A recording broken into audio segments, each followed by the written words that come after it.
Hello, welcome back to the channel and to video number 5 of Project Bangy McBangFace. It still makes me laugh, that name does.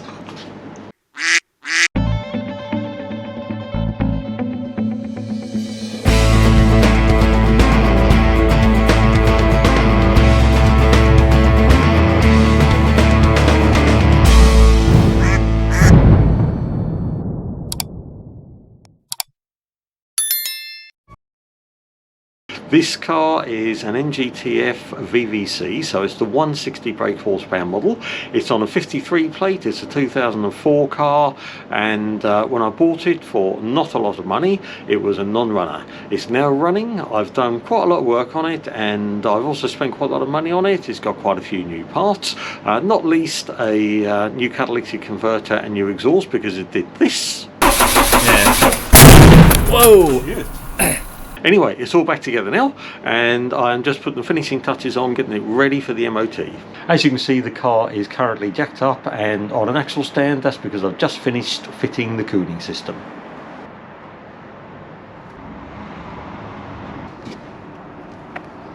Four and a half litres of nice new semi-synth at 114,231 miles, and cooling system is now complete and topped up with nice fresh coolant. Obviously new oil filter, so next job is the rear cam belt. I need to access the crankshaft bolt again so that I can turn the engine and line up the timing marks. So it looks like it's 180 degrees pretty much exactly. Now I just need to loosen the timing gears so that I can remove and replace the belt. This is a bit of a pain, bit annoying. What's happened is that when I took the belt off, the cam gear immediately spun 90 to 100 degrees round clockwise.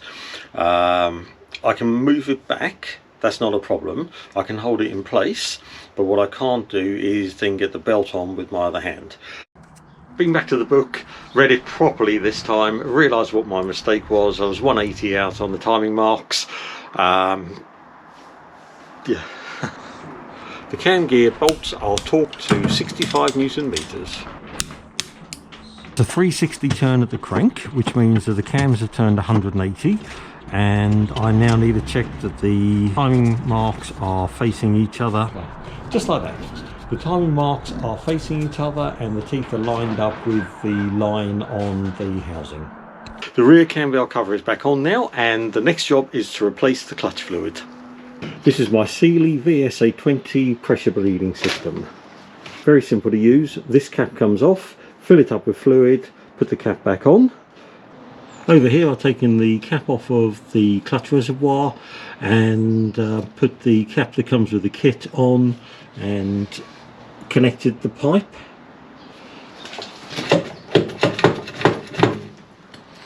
A little bit of pressure in it and that's ready to go. By the way, you can actually pump this up to maximum of 28 psi. At the clutch slave cylinder end, I've got a bit of hose and just something to catch the fluid. As many of you will know, this is the clutch slave cylinder and the bleed nipples here, so I've just got the pipe over the bleed nipple going down to here. I have an 11mm spanner. All I need to do is just open the bleed nipple a little bit, and the pressure from the front of the system will push the old fluid out and replace it with clean fluid, and then I close the bleed nipple, job done.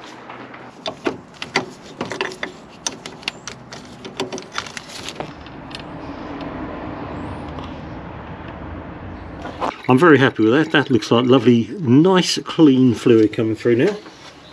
So all I need to do is just get in there and close that bleed nipple off now.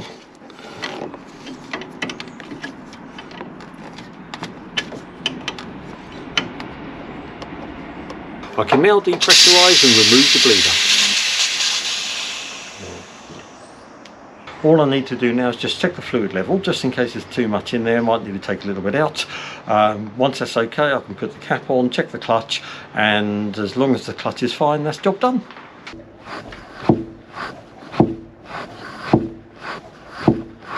Pleased to say that's feeling really good. What I'm going to try and do is point the camera at the clutch slave cylinder itself, and hopefully we'll see that moving.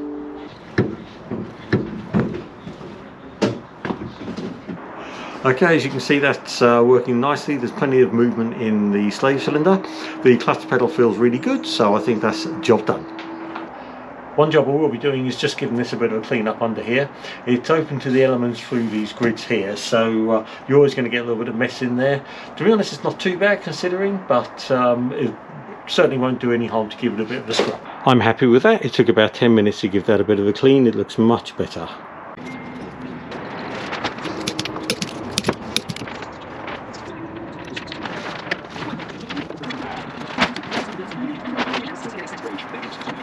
Right, just reversed on the driveway. Just going to have to let it ride all and warm up for a little while. Need to check we get coolant flow through the radiator. The PRT opens. Also need to check the radiator fan comes on at 104 degrees. I think it should be. Seems to be idling quite smoothly. No really nasty knocking, rattling, or anything like that. So this is looking good. Diagnostic trouble code count of 0. Fuel system's gone closed loop, which is excellent. Engine temperature currently 83 degrees. Fuel trims, I think anything within sort of plus minus 10 I think is pretty good. Just check the radiator coolant hoses, they're getting warm, so the PRT is opened. That's great, got up to 105 degrees centigrade, fan came on, and we're now down to 100. So yeah, cooling fan works as well. Happy with that. No signs of leaks from the cooling system. PRT works and the radiator cooling fan works. There's so much going on at the moment that I've roped in some assistance. Hello, it's me. I've arrived to look at more diagrams. Yeah. So Swampy's working on the RAV, and there'll be a video describing what happened, etc. I won't say anything else about it. Video coming along in a few weeks on that one, and I'm cracking on with the MG VBC that seems to have something wrong with its throttle position sensor. It's good when things are that easy to fix. It looks like it was nothing more than a dodgy connection on the TTS. I didn't catch it on camera, but I'd actually disconnected the loom connector from the throttle position sensor. I've actually got a spare one that came off of my 135 from ages back. I was just going to sit that in the engine bay, stick it onto the loom, and then just manually move the butterfly to actually just make sure that I get readings out of it, and that would have proven that the loom was okay. When I plugged the P-scan in, of course I got nothing from it because I disconnected the sensor, so I just reconnected it temporarily just to get readings, and hey presto, it works. So yeah, just dodgy connection.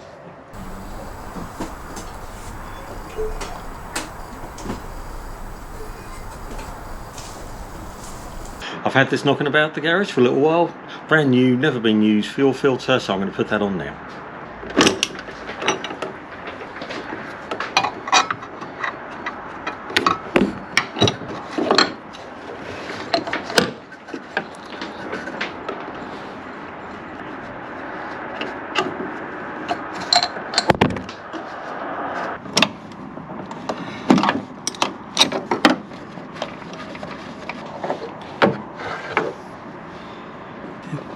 There's an arrow on the filter showing which way the fuel flows, so this is going to go that way.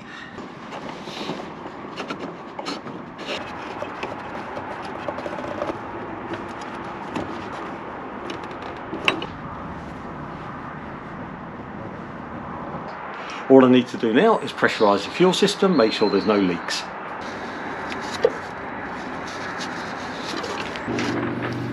It is just seeping out of this joint ever so slightly, so I'm just going to nip that up a little bit. Started refitting the airbox, and I have a nice new X-Parts air filter.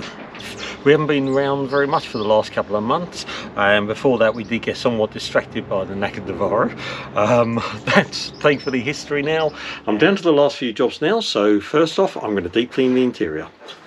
Getting the seats out of the MGTF is normally a pretty simple task. Basically push the seat all the way forward, and then there's one bolt there and one bolt over on the other side. Then push the seat all the way back, and there's two bolts at the front. I have to disconnect the seatbelt pretensioner and unbolt the belt.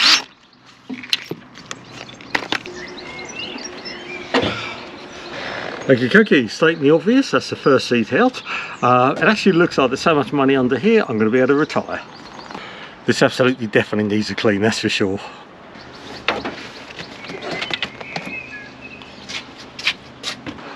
Right, I think this is it for the day. It started to rain, we got thunder, we got lightning. It was like this in Bulgaria whilst you guys here were having a 33-degree heat wave. We were getting thunder and lightning and everything. Now we're back. I think we brought the weather with us. So what I should probably do before I do too much else, you can hear the thunder in the background, I better get the roof up on the car.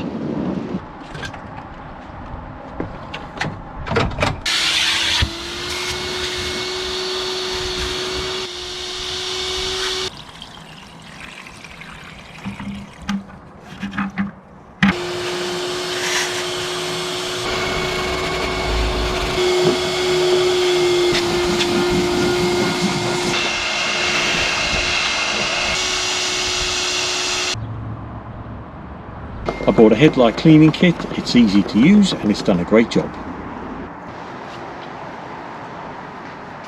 Got to say that is already looking massively better. The inside of that car is looking pretty good now. There's still a few more jobs to do, but all in all I'm well chuffed with that. It's going to be a really nice place to be when that's finished. The next job is to replace the problematic driver's side door lock mechanism. I found this on eBay for around about 60 quid. Hopefully this is the solution to all the door lock problems.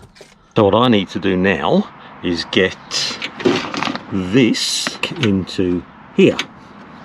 I was able to video this in reasonable detail, so I'm hoping to put together a quacky showing how to fit the mechanism. As you can see, issue solved. The door card clips back into place and is secured by 3 self-tappers. One cosmetic job to do. Got a new gaiter for the handbrake. The old one is definitely looking a bit worse for wear.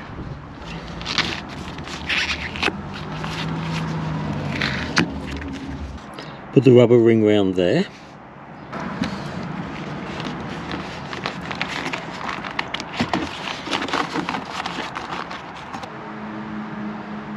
Next job, I've got a new lambda sensor to put on. This is to replace the post-cat sensor on the car. This one's an aftermarket one because it's post-cat. I would not put an aftermarket sensor pre-cat. I would always use an OEM one for that. Just because of accuracy, generally the OEM ones are better.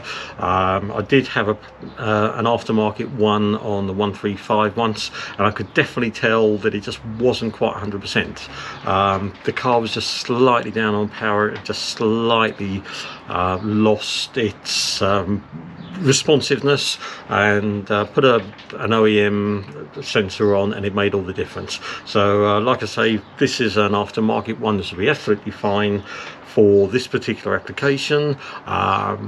You've seen us do lambda sensors on the channel time and time again, so I'm not going to bother to video this. I'm just going to nip outside, go and put the car up on ramps and go and get this fitted. Right, well, I'm hoping that the next job is the last job, and that is adjusting the handbrake.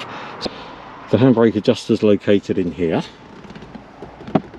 It's just this nut, and obviously it's just a case of tightening it up so that the handbrake's got sort of the correct amount of travel, but obviously when it's released you don't want the brake to be binding. Okay, that's it. With everything done, the car is now MOT ready.